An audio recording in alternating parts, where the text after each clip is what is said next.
ዛሬ ብሩክና ሀይሚ ቀርተዋል አልመጡም። ነገር ግን ዞር ዞር ስል ሀይሚዬ የሆነ ነገር ፖስት አድርጋለች።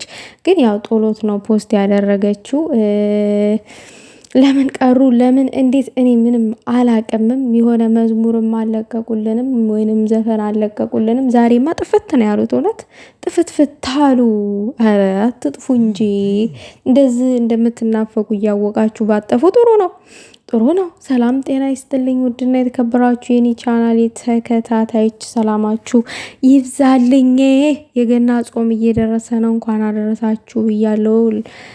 ለተዋህዶ እምነት ተከታዮች በአጠቃላይ እንኳን አደረሳችሁ።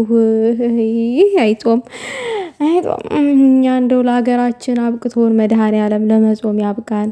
እውነት እኔ ይሄንን ነው ማለት የምፈልገው። ምክንያቱም ታውቃላችሁ እኔ በስደት ሀገር ላይ ሆናችሁ እኔ እንጃ አላቅም። ይሄ ነው ማለት ይሄ ነው ባልል እኔ ይከብደኛል። እንደዛ አይነት ነገር ውስጥ ማውራት በጣም ነው የሚከብደኝ ውዶቼ እውነት። እና ሀይሚዬ እዚህ ጋር ጸሎት ነገር ፖስት አድርጋለች። አንብቤዋለሁኝ፣ አሜን ብያለሁኝ። እናንተም አንብቡት። ጾሙን የምትጾሙ ደግሞ የበረከት ጾም ያደርግላችሁ። በጾም በጸሎት አስቡን ትላላችሁ። አስቡን።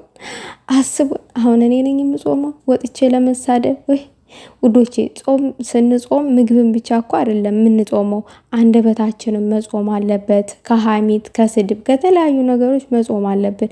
ምግብንማ እኮ በስራ ተወጥረን ቀን ላይ ማታ ላይም እንደዛ አካባቢ የምንበላበት ሰዓት አለ። የሰው ልጅ ምግብን ብቻ ቢሆን የሚጾመው እውነት ለመናገር ያክል እኛ በስራ ተወጥረን የምንውል እንጾመው ነበረ። ግን ጾም ማለት ህሊናችን ሲጾም ነው ዋናው ማለት ነው። ህሊናችን ሳይጾም ምግብን ብንጾም አፋችን ቢጾም ዋጋ የለውም። እና እንግዲህ ብሩኬና ሀይሚ ለምን ቀሩ አላቅም። እንግዲህ ያው ነገ ከመጡ እንጠብቃለን። በተስፋ በናፍቆት እንጠብቃለን። በናፍቆት ነው ሁሌ ናፍቀን ነው የምንጠብቃቸው። እንግዲህ መቼ ነው ጾም የሚገባው ውዶቼ? ግን እኔ አላቅም። ያው የገና ጾም ነው ሲባል ነው የሰማሁትኝ እንጂ መቼ ጾሙ ራሱ እንደሚገባ አላቅም። ኮመንት ላይ አስቀምጡልኝ። ወይኔ አምላኬ ይቅር በለኝ። እንደው እኔ እንደካማ ልጅህን አበርታኝ። እንደው ይሄንን ነው እኔ ማለት የምፈልገው ለራሴ እውነት። እና ውዶቼ እስቲ ያለውን ነገር አብረን ዞር ዞር እያለንም እና ይሆናል እንግዲህ ምን ተፈጥሮ እንደሆነ አናቅም። ሀይሚዬ ግን ጸሎትሽን እግዚአብሔር አምላክ ይቀበልልሽ፣ ያሰብሽውን ሁሉ ያሳካልሽ። ከምትወጁ ሰው ጋር ለዘላለም በደስታ በፍቅር በአንድነት እጅ ለእጅ ተያይዘሽ ኑሪልኝ የኔ ወርቅ። እውነቴን ነው። ክፉ አይንካችሁ ብሩኬና ሀይሚዬ። ጥላቶቻችሁን ያርቅላችሁ።